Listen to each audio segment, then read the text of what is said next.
فلاكسا حمرا هي قناة بتكشف لك حاجات ممكن تكون مسببة لك مشاكل كتيرة جدا في حياتك أو في علاقاتك أو تكون واقفة حاجز بينك وبين سعد.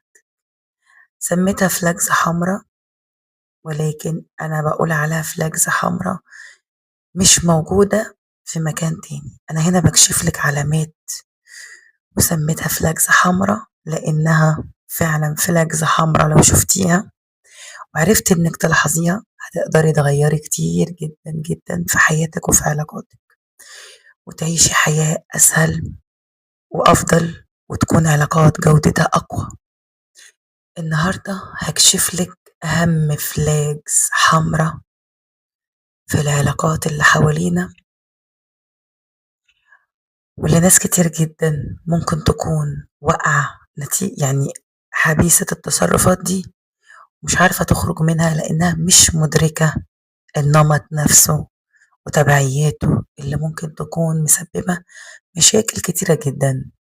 وعلى الصعيد الآخر الناس اللي هي مش بتعمل التصرفات دي هتفهم كلامي كويس قوي. عايزة أشوف آرائكم في الكومنتات، متنسيش تشتركي في القناة عشان توصلك كل الفلاجز الحمراء اللي مهم إنك تعرفيها. النهاردة هغير مفهومك تماما وهشيل الغبار والستار عن أهم سر محتاجة تعرفيه عشان تعيشي قوية بجد. زي ما قلت في حلقاتي السابقة إن القوة الحقيقية في الأنوثة أو طاقة الأنوثة أو القوة من مفهوم الأنوثة هي القوة الصامتة، القوة الناعمة اللي بتحرك جبال. هثبتلك دلوقتي إن القوة مش في إنك انت تظهري نجاحك، ولكن سرها في إنك تخفي خططك.